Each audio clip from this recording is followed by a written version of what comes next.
Message pour les politiciens et politiciennes de la République démocratique du Congo. Moi, Zachary Ekila Boloua, coordonnateur du mouvement citoyen 4C, qui veut dire Congo égale Congolais, Congolais égale Congo.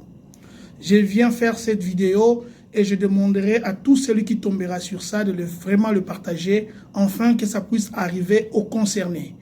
Les politiciens et les politiciennes de mon pays, c'est du pouvoir et de l'opposition. Il est temps que vous puissiez réaliser dans votre humanisme au fond de vous que il y a de cela plus de 20 ans que la population congolaise est en train de croupir dans de misère et dans la souffrance. Il y a eu des atrocités dues à l'agression de l'ennemi, Rwanda, Ouganda, Burundi, ainsi que les autres sont en train de malmener vos citoyens, vos frères et sœurs, ceux à qui vous avez juré de les protéger et de veiller sur et pour leur bien-être. Malheureusement, ce n'est pas le cas.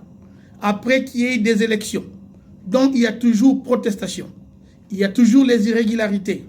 Il est temps, toi qui se dis congolais, toi qui dis que tu es congolaise et que tu es autorité, tu as le pouvoir aujourd'hui. Moi, je vous dis une chose, Africains que nous sommes, Bantous que nous sommes, peu importe nos différends, il est dit chez nous que Singa ya famille et Bendanaka mais Katanakate. Par là, je vais dire ceci. Si réellement votre objectif, votre souci majeur, c'est de vouloir le bien-être de l'homme congolais, je vous conseille de revoir votre façon d'agir, de trouver un moyen de vous mettre autour d'une table pour parler et chercher comment faire afin que l'homme congolais puisse vivre en paix dans son pays. Vous et moi, nous ne sommes pas les premiers occupants de ces pays. Nos ancêtres, vos parents, ont payé de leur vie dans le souci qui est l'indépendance, afin que l'homme congolais puisse vivre en paix et bien dans son pays.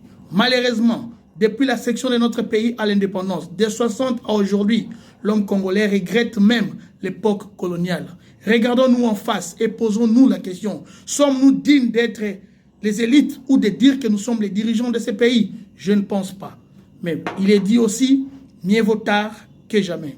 Voilà pourquoi je viens à vous. Je viens solliciter votre humanisme, s'il vous plaît, en disant ceci. L'homme et la femme peuvent divorcer, mais pour l'intérêt de l'enfant, ils peuvent se mettre ou se retrouver dans une table pour parler pour le bien-être ou sur le bien-être de cet enfant. Pourquoi pas vous, les dirigeants politiques? Je fais appel au président Félix Tshisekedi, Moïse Katumbi, Martin Fayulu, Dr Mukwege, Délice Sanga, vous tous les candidats présidents de la République, ainsi qu'aux honorables députés et candidats à la députation. Il est temps, s'il vous plaît, si réellement le Congo et le bien-être des Congolais, c'est votre souci majeur, je vous en prie et je vous conjure de revenir en vous-même, à comprendre et à vous poser la question, quel est le Congo que vous allez laisser à vos enfants? Quel est le Congo que vous allez laisser à vos frères?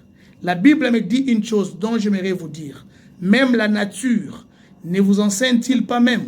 Ceux qui ont été avant vous, ils ont volé, pillé, malmené, détruit le Congolais. Il y a même ceux-là qui nous présentaient la carte d'Isaïr à l'époque et ils disaient, c'est leur parcelle. Où sont ces hommes et ces femmes aujourd'hui? Toi et moi, nous passerons. Quel est le Congo qu'on va laisser à nos enfants? Aujourd'hui, nous courons pour aller en Europe, en Amérique, à Dubaï. Pourquoi nous allons là-bas? Parce que leurs ancêtres ont travaillé pour stabiliser et sécuriser l'avenir de leurs enfants. Toi qui dis l'avenir du Congo, c'est les enfants aujourd'hui. Le Congo de demain, c'est la jeunesse d'aujourd'hui. Quand vous vous mettez en guerre, quand vous mettez le pays en feu et en sang, qu'est-ce que vous léguez réellement aux Congolais de demain? Il est temps, vous les politiques de mon pays, si sincèrement, si réellement, votre vrai souci, c'est le bien-être des Congolais, il est temps de vous mettre ensemble. Mon grand-père Ekila disait, quand un enfant joue avec le couteau, si toi l'adulte tu veux récupérer le couteau, tu dois être prudent, de peur que tu blesses soit l'enfant ou toi-même. Regardons-nous en face, comprenez ce que j'ai dit. Congo égale Congolais, Congolais égale Congo. Moi j'ai dit, mon père le Congo a 26 femmes, s'appelle les provinces. Tout Congolais est mon frère, tout Congolais est ma sœur. Pour l'amour du Congo, je ne me tairai pas. Que Dieu vous bénisse. Merci.